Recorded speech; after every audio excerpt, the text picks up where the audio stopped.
Welcome back to the Manor. Julian McBain here, and we are back at Motorhead Stadium hunting Motorhead guards. And you're probably saying, but Julian, you said you're going to be doing the prison, the No Way Out prison chain. And I did. And that was my original plan. And I did some research into it. I wanted to make sure I had all the pieces together to make it a really good video, to kind of display what the prison quest chain would look like. Maybe do 2 or 3 videos in that sphere. And then I did the research on it and realized just what an undertaking that would be. Now, I have no problems with doing big undertakings if I'm prepared to put the time in that they require. And at the time, I thought that, like most Entropia universe quest chains, it would be relatively short, kind of like the starter quest chains, which might take 2 or 3 episodes to do, or if longer, like say the IFN quest chain on Arcadia, easy to put down and pick back up again later. And as it happens, that's not the case. When I did the research into the prison quest chain, you get sent to the prison, that's all cool. And as you operate within the prison, you can of course leave the prison. The problem isn't leaving the prison. The problem is if you decide to pick the chain back up, you have to get 200 mob kills before you're allowed to even participate in the chain again. That's a significant amount of time and energy just to pick back up a quest chain so I can do videos. Now, I'm not wholly opposed to the idea, but this isn't the best time for me to be picking up an obligation like that. So instead, I decided tonight I'd do some more Motorhead guards. I'm going to be doing some reconnaissance at some point, maybe over the weekend, to determine where my next set of videos will be, because I do like to change it up. You know, well, considering the number of hours I spent just hunting Cafaz, it's not entirely true, but I do understand why watching me hunt the same thing over and over and over again might be a little bit less than fun. So I'll be on the lookout for other opportunities.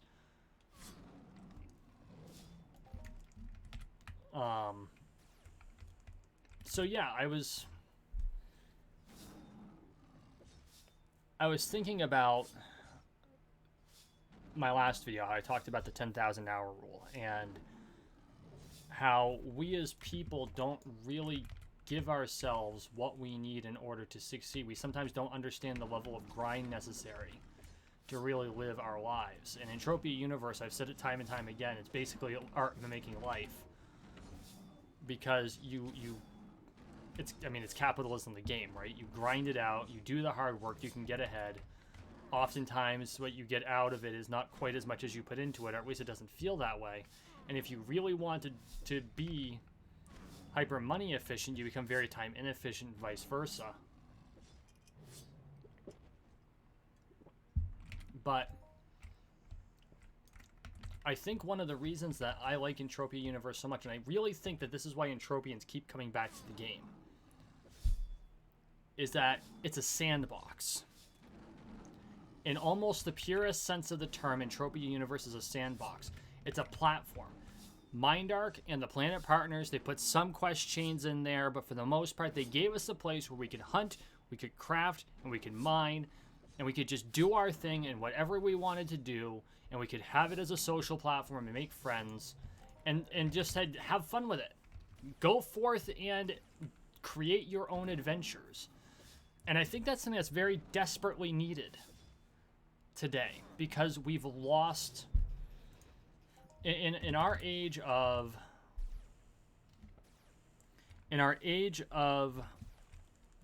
cushiness, right? Life is very cushy today. It may not seem like it, but it really is. Even compared to 20 years ago, it's very cushy.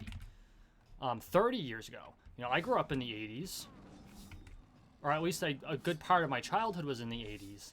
And compared to today, life was rough back then. And it wasn't terrible. It wasn't super rough, but compared to today, life was a lot rougher. A lot of things we take for granted today were high luxury in the 1980s, if they existed at all. And so, because of that, because we've lost all the hardship, there's nothing to challenge us anymore. At least it doesn't seem like there's anything to challenge us. And, you know, that could be why we've become so internally self-destructive. And I don't mean that literally necessarily, although that is true too. But we're so hard on ourselves, and, you know, the rates of depression have gone up and the rates of suicide have gone up. And I wonder if it's because we've lost that sense of adventure.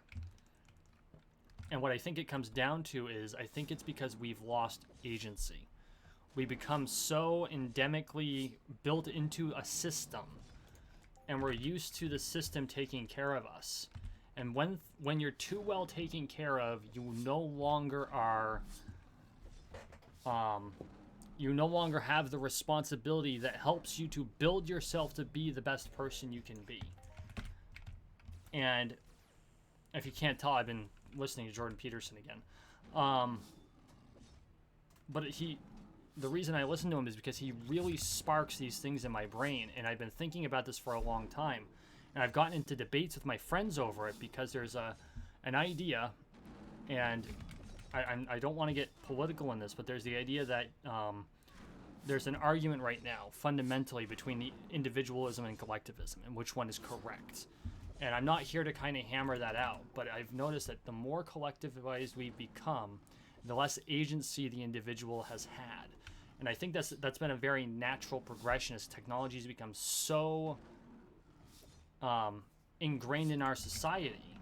It's made life so much easier. We haven't had to focus on the individual and making sure the individual can survive, because even in the worst of circumstances, generally speaking, we can get the basics that we need. You know, for the first time in history, we have fat homeless people. I'm not saying that to fat shame or anything like that, but think about that for a second. We have homeless people that are overweight. And that has never happened before in history. That means that we have an immense number of resources where a lot of the things in Maslow's hierarchy of needs are no longer something that we have to worry about getting. And this is the first time in history where that is essentially true. You know, only in the last 5 or 10 years has that become fundamentally the case. And I know this because 20 years ago, there was a time I faced homelessness. You know, I've said before that I have seen many parts of the social strata, and I have moved up and down the social ladder. I don't remember there's a term for it, but anyway, I've been very poor, and I have faced homelessness in the past, and it wasn't just a case of, will I have a roof over my head? It's where will I get my next meal? And thankfully, it never came to that. We managed to resolve the issue that would have had us put out. And we did so within a few hours, but it was bad. And so knowing now that would be, even if ever faced with the same issue, that would almost be a complete non-issue. It's just that really speaks to how much we have changed. But what it also means is that the challenges of life have gone away. And to a certain extent, that's good. Basic survival should never be a challenge. At least not as fundamentally as it could have been 30 years ago. Or just living life was 100 years ago. And of course, you can put yourself in a situation where that is the case. And, you know, frankly speaking, in a lot of cases, that's on the person who does it to themselves. There are extenuating circumstances where they don't hold the responsibility for it, or it's not their fault at least. They're responsible to fix it, but it's not their fault. But I think what happened, the whole reason behind this whole segment is that I think what's happened is we as people have lost agency. We've largely lost individual agency. And that is the downside to everything that's happened. There are many good sides. There are many upsides to everything that's changed in the last 30 years. And these are all things I have personally observed, right? These are all things I have personally observed. So I'm not saying this just as if I've read history. No, I have experienced these things. I experienced the end of the Cold War. I experienced the crash of 2008. I experienced the crash of, we all experienced COVID-19. If you're watching this video and it's, anywhere near relevant to the current time, then obviously you've experienced COVID-19. And you're probably old enough to remember it. But even the hardship of COVID-19 doesn't come close to some of the hardships that, were considered part of everyday life in the 80s. I remember walking miles on the interstate because a car broke down, because we didn't have cell phones. And we're talking in summer heat. So, today it was 90 degrees outside. I have walked on the interstate in that type of weather as a child, because our car broke down in 91. I remember the car. It was a big-ass Chevy. Pretty sure it was a Chevy. No, you know what? I'm sorry. I'll correct myself. It was a Plymouth. It was basically shit brown. It was the Plymouth version of a town car. One of those big full-size sedans. And it broke down, and it was 7 miles to the nearest truck stop, and we had to walk it so we could use a phone. Today, get on your cell phone and AAA shows up. And maybe that isn't a great comparison, but imagine if we had to go through what we went through this year without all of the technology that we had to work with this year. Imagine having to go through this in the 80s. I don't know if we would have made it.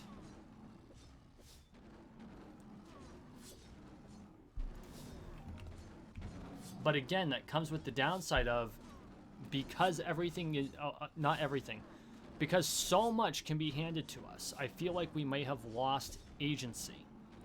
We aren't directing our own lives the way we did 100 years ago, or even 50 years ago, or even 30 years ago.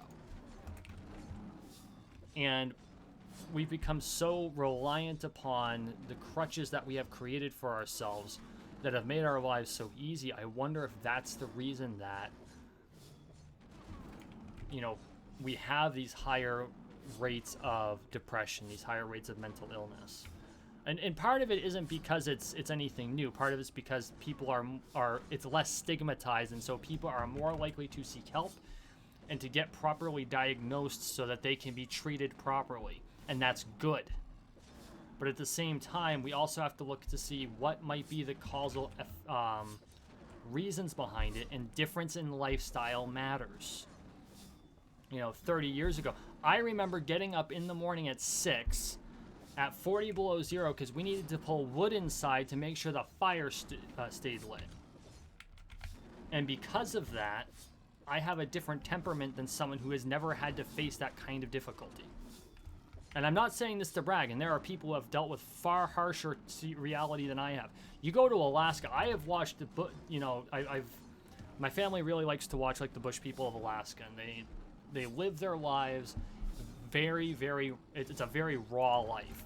You are literally living to survive, and that's the way they like to live, because they are testing themselves every single day against their environment. And I think that there is something inherently noble with living that way. I really do. Because they don't worry about whether or not they can do something. They're that self-reliant. They're confident. They'll either do it or they'll die trying. And I think there is something fundamentally noble about that way of life. Now, do I think that that's for everyone? No, of course it's not. And when we were all like that, I think there were a lot of problems. And I think that's also why so many people died in the past. But at the same time, I think that one of the side effects, that there's everything has an upside and a downside. And one of the upsides is that life is a lot easier, and one of the downsides is we've lost a lot of the challenge and agency that challenge brings us. And so what do we do about that? Well, I think that's one of the things that Entropia Universe really helps us do, is it brings us agency because we choose the life we wish to live, and we go for it at the best rate that we can. And we face those challenges that this platform provides us. And for us, it's primarily an intellectual challenge because we're not having to lift heavy objects and we're not having to chop wood or build houses or go hunt for our food, although we hunt for our loots. But it tests our mettle in a different way. And while it will probably never come close to, I don't know, hunting a bear with a spear, and God, who would want to do that anyway? Okay, maybe me. But more seriously, the fact of the matter is it gives us a challenge in a forum that allows us to do so without needing to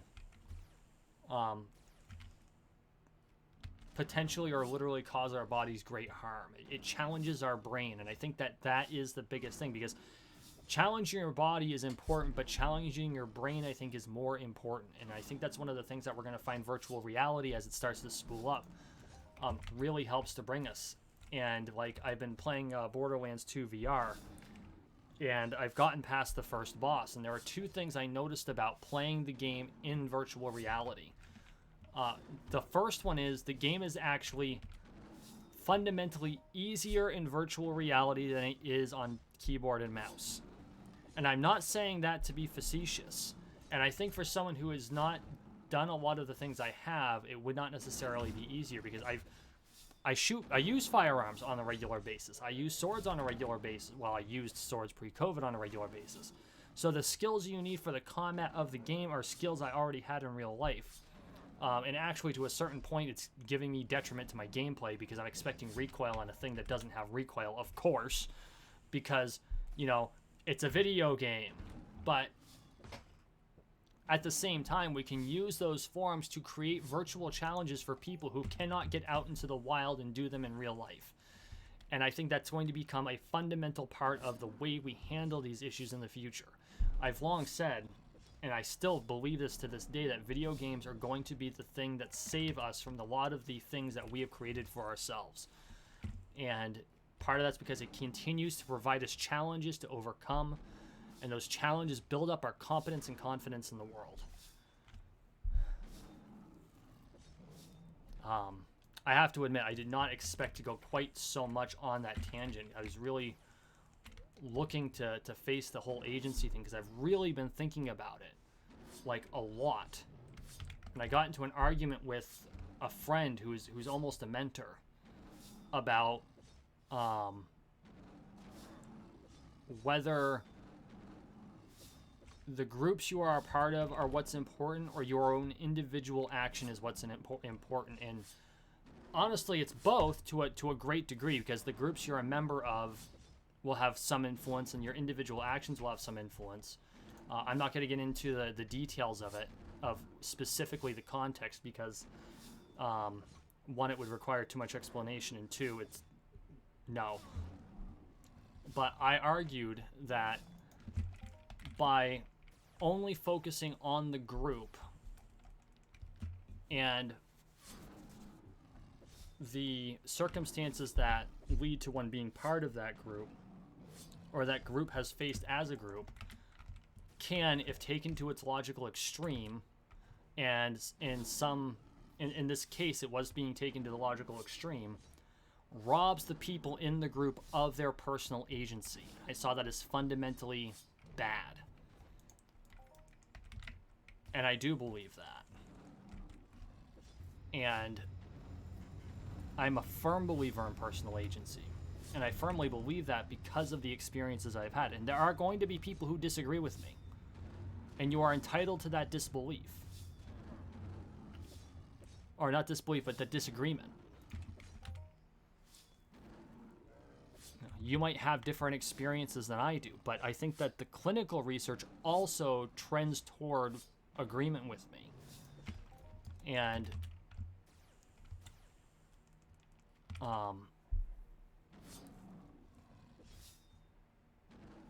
I feel like if we're going to be successful as life comes back out, comes back together, and as we move out of the COVID era and try to navigate the world again, right? because life is returning to normal. We don't even know what normal looks like anymore. We've been locked in our houses for a year and a half. We don't even know how to deal with each other anymore. You know, we've been stuck in our own heads, and who the hell wants to be stuck in your own head? And so as we figure that out, we need to remember that the most important thing that we need to remember is that we have agency. We are, to quote Napoleon Hill, I am... Shit.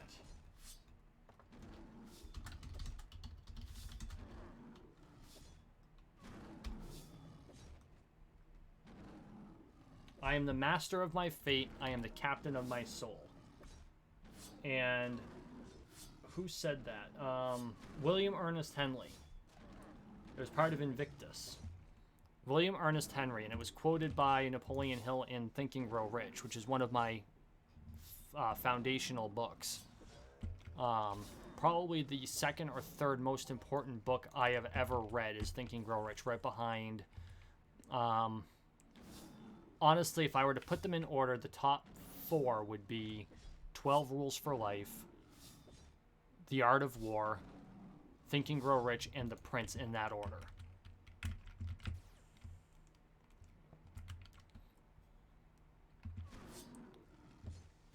And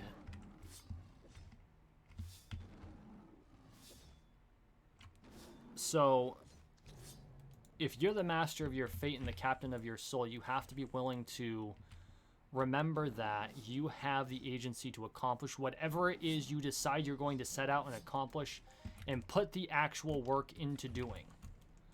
And something that my friend said, and this really struck me wrong, and I wasn't sure how to deal with it at the time.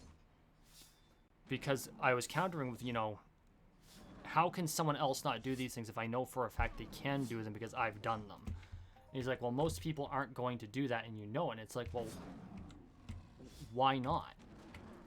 You know, they have the agency. And I think it's because we've allowed ourselves to... I usually use the term abdicate the responsibility, but I think what it is we have surrendered our agency because it makes life easier. Because if you take responsibility for your life becomes fundamentally harder.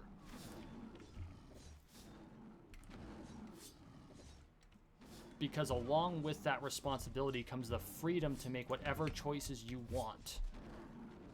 But then you have to deal with the consequences of those choices. And by giving up that agency, you don't have the consequences of the choices you make that you have to deal with. Because then you're not in control to begin with. And maybe that's one of the downsides to the ease of life that we have, is that we've given up the control for that safety without having to deal.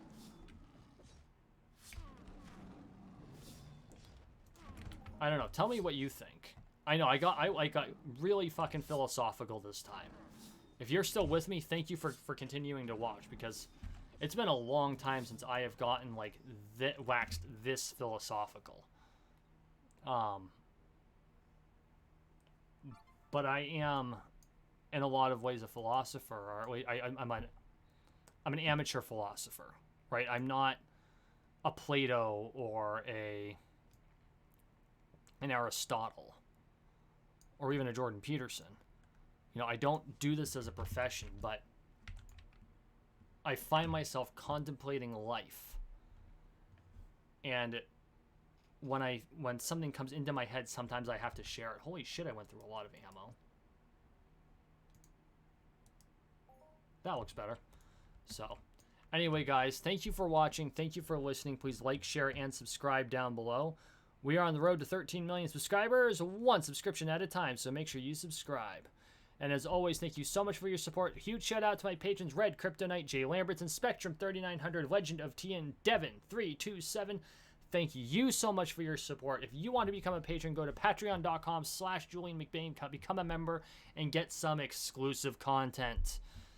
As always, I again appreciate the support, and we will see you in the next one.